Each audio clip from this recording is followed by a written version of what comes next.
Blood spattered across the negotiation table as the Ghanaian diplomat crumpled to the floor. The deafening echo of the sniper's bullets still rang through the conference room as pandemonium erupted. President Ibrahim Traoré of Burkina Faso dove for cover, his security detail forming a human shield around him. Through the shattered windows, he could see the pristine blue flag of the United Nations peacekeeping force fluttering outside. The very people who were supposed to be maintaining the neutrality of these peace talks. "They're all compromised," gasped Foreign Minister Dio, clutching a bullet wound in her shoulder. "The UN, ECOWAS, all of them. This was never about peace." Traoré's eyes met those of his dying colleague as realization dawned. This was about getting all of us in one room. The Abuja Peace Conference, meant to resolve the escalating tensions between Burkina Faso and the Western-backed ECOWAS coalition, had become a killing field. As gunfire erupted outside and special forces in unmarked uniforms stormed the building, President Traoré made a split-second decision that would alter the course of African geopolitics forever. "Before we continue, we got something special for our loyal audience, so make sure to stick till the end. Protocol Sahel," he whispered into his military commander's ear. "Activate it now." 12 hours earlier, the presidential palace in Ouagadougou gleamed under the harsh West African sun. President Traoré stood before the massive wall-to-wall screens in his strategic command center, studying satellite imagery that confirmed his worst fears. ECOWAS military forces were mobilizing along Burkina Faso's southern borders, with unusual amounts of Western equipment being airlifted into position. "They're not even trying to hide it anymore," Defense Minister Konate observed, his weathered face grim. "American transport planes, French tactical equipment, British communication systems. And yet, publicly, they insist these are routine exercises," Foreign Minister Dio added, adjusting her colorful head wrap. "The same story they fed Mali before attempting to overthrow their government." Traoré's eyes narrowed as he scrutinized the troop formations. At 34, he was among Africa's youngest leaders, having risen to power after the previous government's failure to contain extremist violence and Western exploitation of the country's vast gold and uranium reserves. "The peace conference is a trap," he stated flatly. "But we must attend anyway." "Mr. President, with respect, that's suicide." Intelligence Chief Ouedraogo protested. "Our sources confirm ECOWAS has deployed special forces units with shoot-to-kill orders. If we refuse to attend, we give them the pretext they need for invasion," Traoré countered. "They'll claim we've abandoned diplomatic channels." The room fell silent as the weight of the impossible situation settled over them. "The Russians have made another offer," Dio said, sliding a folder across the table. "And the Chinese ambassador has requested an urgent meeting." Traoré's expression darkened. "More mercenaries and debt? Trap infrastructure projects? Trading Western masters for Eastern ones isn't independence. There's something else." Ouedraogo interjected, lowering his voice. "South Africa has reached out through unofficial channels. President Ramaphosa is concerned about the precedent an ECOWAS invasion would set." For the first time that morning, a flicker of hope crossed Traoré's face. "An African solution," he murmured, almost to himself. The sun was setting over the Niger River as the presidential convoy sped toward the airport. Through tinted windows, Traoré watched his people going about their evening routines. Market vendors closing their stalls, children playing football in dusty streets, elders gathering for evening conversations. "The sanctions have hit them hard," he observed to Dio, who sat across from him reviewing briefing documents. "They have," she agreed. "Food prices have tripled. Hospitals are running out of medicine, but the people still support you. They understand what you're fighting for." Traoré nodded, though the weight of responsibility pressed down on him like a physical burden. 6 months of ECOWAS sanctions had brought Burkina Faso's already fragile economy to its knees. His decision to expel French military forces and revoke exploitative mining contracts had been popular domestically, but provoked fierce international backlash. "We can survive sanctions," he said firmly. "We cannot survive being puppets again." As their armored vehicle approached the airport perimeter, Traoré's secure phone vibrated. The screen displayed a message that made his blood run cold. Echo initiated. Midnight deadline. He showed the message to Dio, whose eyes widened in recognition of the code. "They're not waiting for the peace conference to fail," she whispered. "The invasion order has already been given. Which means the conference isn't just a trap, Traoré realized. It's a distraction. In Abuja, Nigeria's gleaming capital, the ECOWAS headquarters buzzed with activity despite the late hour. In a secure conference room, Secretary General Emmanuel Owe stood before representatives from member states, his tailored suit and commanding presence masking the fact that he was delivering someone else's agenda. The situation in Burkina Faso has deteriorated beyond acceptable limits. Owe declared to the gathered officials, President Traoré shows no genuine commitment to returning to constitutional rule. Nigeria's representative leaned forward. Sanctions haven't worked. If anything, they've pushed Traoré closer to the Russians and Chinese. Precisely, Owe replied, advancing to the next slide showing satellite images of Russian aircraft landing in Ouagadougou. Our intelligence indicates military advisors from Moscow have established a presence. Should Burkina Faso formally join Mali and Niger in their so-called Alliance of Sahel states, we will face a Russian-backed bloc, controlling critical uranium deposits and migration routes. The Senegalese president frowned. The French are concerned, certainly. But do we have consensus for what you're suggesting? Owe's smile didn't reach his eyes. The United States and France have offered logistical support for a limited operation. We restore democracy, install a transitional government amenable to Western security concerns, and prevent another country falling into Moscow's orbit.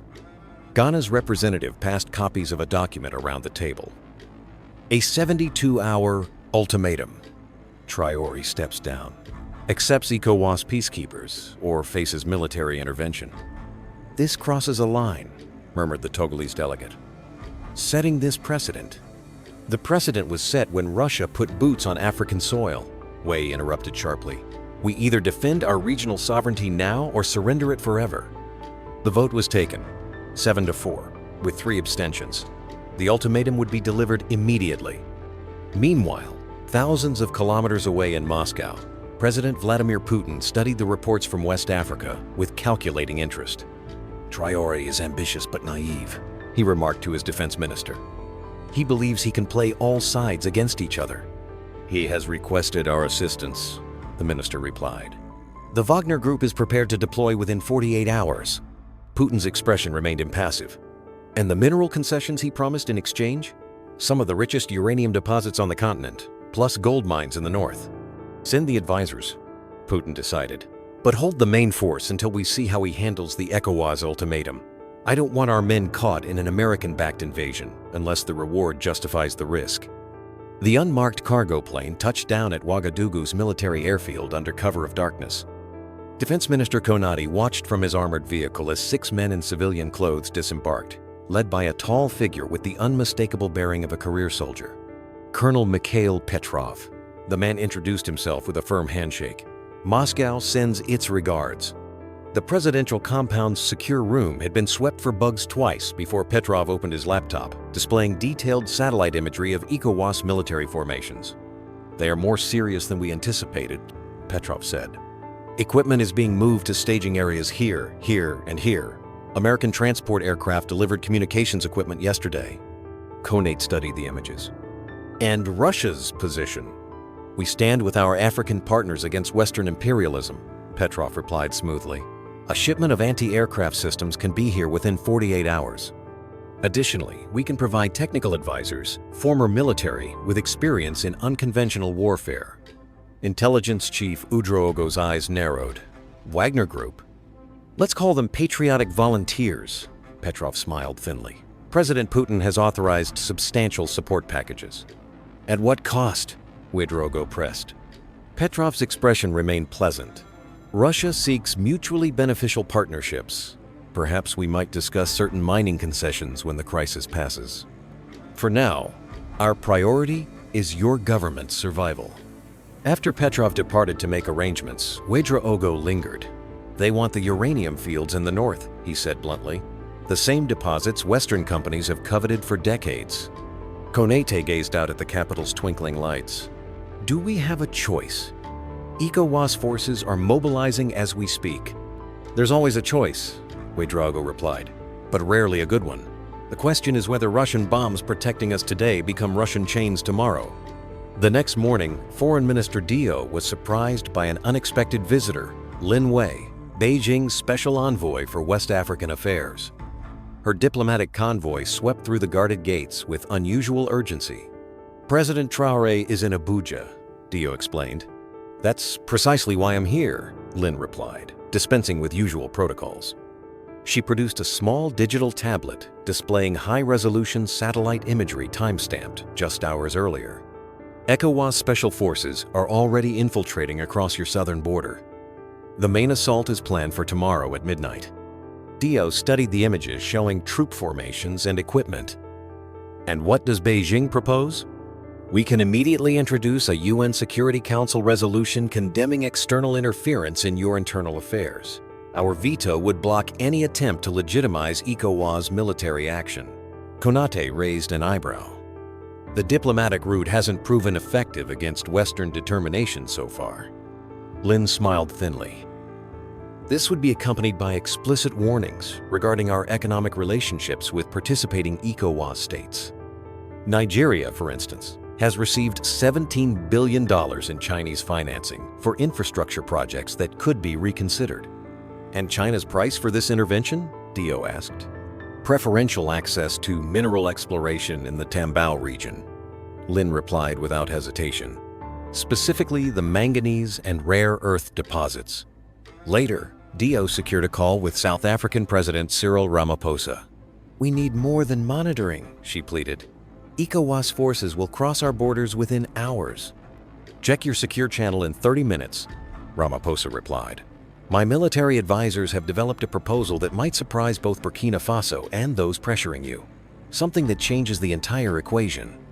As the Abuja Peace Conference opened the next day, security was unprecedentedly tight, with Nigerian special forces patrolling the perimeter and UN peacekeepers maintaining neutrality inside. President Traoré arrived with a small delegation, his face betraying none of the tension he felt. As ECOWAS Secretary General Wei approached with an outstretched hand and camera-ready smile, Traoré noted the cold calculation behind his eyes. "President Traoré, we are pleased you chose the path of dialogue," Wei announced loudly for the benefit of the press. "I have always favored dialogue over dictation," Traoré replied pointedly, his voice carrying to nearby journalists. The first warning sign came during the opening session. The agenda had been changed without notice, pushing the Burkina Faso situation to the final day rather than the first item as originally planned. "They're buying time," Foreign Minister Dio whispered to Traoré. "Our intelligence confirms ECOWAS forces continue to move into position despite the conference." Traoré nodded slightly. "And our contingency? Protocol Sahel is ready." "But sir, once activated, there's no turning back." That's when the first shot rang out, and the Ghanaian diplomat, seated directly to Traoré's right, crumpled to the floor in a spray of blood. Chaos erupted instantly. Security teams from multiple nations drew weapons. Delegates dove for cover. Through the pandemonium, Traoré caught a glimpse of Wei being hurried away by his security detail, a satisfied smile playing on his lips. As bullets flew and the supposed peacekeepers revealed their true mission, Traoré made his decision. Protocol Sahel, he ordered through his encrypted communication device. "Activate immediately." Across Burkina Faso, pre-positioned commands were executed without question. In neighboring Mali and Niger, allied governments initiated synchronized protocols. In Moscow and Beijing, intelligence officers noted sudden communications blackouts across the Sahel region with growing concern. And in the skies above West Africa, satellites belonging to various global powers detected unusual patterns of movement as the chessboard of continental politics was violently upended. The trap had been sprung, but the prey had teeth of its own. Blood dripped from a gash on Traoré's forehead as his security team rushed him through the service corridors of the conference center. Gunfire echoed through the building as the carefully orchestrated assassination attempt devolved into a chaotic firefight between multiple security forces. "Foreign Minister Dio?" Traoré asked urgently as they hurried through the kitchen area. Separated during the initial attack, his head of security responded grimly. "Her team is attempting to reach the secondary extraction point." A burst of automatic weapons fire shattered the industrial refrigerator beside them, sending glass and food contents spraying across the floor. Traoré's guards returned fire, covering their retreat toward the loading docks. The UN peacekeepers? Traoré pressed as they momentarily took cover. Compromised. Facial recognition confirms at least 12 are French Special Forces operators. They specifically targeted African leaders, opposed to ECOWAS intervention. Traoré's expression hardened, and Secretary General Wei evacuated minutes before the attack began. Of course he was, Traoré muttered bitterly. They burst through the exit doors onto the loading dock, where an unmarked van was waiting with engines running. As Traoré's team approached the vehicle, the driver's window shattered and the driver slumped forward. Sniper. The security team formed a human shield around Traoré, hustling him back into the building as bullets impacted around them. 2 guards fell in the retreat. The extraction plan is compromised, the security chief stated, checking his wounds. All routes are likely monitored. Traoré pulled out his secure phone, checking for confirmation of Protocol Sahel's activation. The screen showed a single message. Initiated. Phase 1 complete. We need to reach the Nigerian military headquarters, Traoré decided. His security chief looked shocked. Sir, they're aligned with ECOWAS. They're part of this coup attempt. Exactly, Traoré replied with grim determination. Which makes it the last place they'll expect us to go. And right now, they have something I need. Citizens of Burkina Faso, he began, his voice steady and resolute. I address you in a moment of grave national peril. Today, at the Abuja Peace Conference, ECOWAS forces attempted to assassinate President Traoré and other African leaders who have stood against neo-colonial control of our continent. Images of the conference center attack appeared on screen, showing UN peacekeepers firing on delegates. This was not a peacekeeping mission. This was not about democracy. This was a Western-backed coup attempt to install leaders who will surrender our resources and sovereignty. Konaté's expression hardened. President Traoré anticipated this betrayal. At this moment, Protocol Sahel has been activated across Burkina Faso, Mali, and Niger. Our allied forces are moving to secure our borders against the imminent ECOWAS invasion. But we need every citizen to join this fight for true independence. The response was immediate and overwhelming. Across Ouagadougou and other major cities, citizens poured into the streets. Veterans with old rifles, students with homemade shields, farmers with machetes. They flooded toward designated rally points where military officers began organizing them into civilian defense units. As night fell, the capital transformed into a fortress of human determination, if not military might. Barricades appeared at strategic intersections. Civilian volunteers established communications networks. Women organized field kitchens to feed the resistance. In the presidential compound's command center, Konaté received the first satellite imagery, showing ECOWAS forces accelerating their timeline, rushing toward the borders in what was now an overt invasion rather than the planned peacekeeping operation. They've abandoned the pretense, Ouagadougou observed. Without President Traoré to publicly surrender, they're switching to a conventional invasion. The secure line blinked with an incoming call from Moscow. Colonel Petrov's face appeared on screen, his expression unusually concerned. Minister Konaté, we've lost contact with our team in Abuja. What is the status of President Traoré? Alive and implementing countermeasures, Konaté replied carefully. Our agreement stands, Colonel. We expect those anti-aircraft systems within 48 hours as promised. Petrov's expression revealed his calculation. The situation has escalated beyond our initial assessment. President Putin has authorized immediate deployment of our specialists, but we require certain assurances regarding the uranium concessions before committing our forces against what appears to be a Western-backed operation. Before Konaté could respond, another call came through, this one from Beijing. With a nod to his communications officer, he added the Chinese call to the same screen, creating an unexpected three-way conversation. Lin Wei's composed face showed momentary surprise at seeing Petrov in the same call. Minister Konaté, China is deeply concerned about the developing situation. We are prepared to introduce an immediate UN Security Council resolution condemning external interference in Burkina Faso's internal affairs. Our veto would block any attempt to legitimize ECOWAS military action. Petrov scoffed visibly. Diplomatic gestures while their troops cross the border? Russia offers actual military assistance, not just words in New York. Lin's diplomatic mask slipped slightly. And what are the Russian mercenaries who have destabilized multiple African nations? China offers economic partnership and international legitimacy without making Burkina Faso a military client state. Khanate watched the two global powers bicker over his country's fate with a mixture of disgust and strategic patience. Protocol Sahel had anticipated this moment, when external powers revealed their true interests in the scramble to help Africa. Gentlemen, he finally interrupted, Burkina Faso appreciates both your nations' concerns. However, President Traoré has authorized me to inform you that we have activated additional partnerships beyond your knowledge. Both Petrov and Lin fell silent, their expressions shifting to concern. Protocol Sahel is not merely a defensive strategy against ECOWAS, Khanate continued. It is a Pan-African security framework that will reshape the continent's relationship with all external powers, East and West alike. As if on cue, his aide handed him a tablet showing breaking news. South African military transport planes were airborne, heading north with an escort of fighter jets. Simultaneously, Algeria had closed its airspace to all NATO flights and was mobilizing forces along its southern borders. It seems the chess game has more players than either of you anticipated, Khanate observed, allowing both men to see the tablet. I suggest both your governments reassess their positions regarding African sovereignty. As he ended the call, Khanate turned to Ouedraogo. Any word from President Traoré?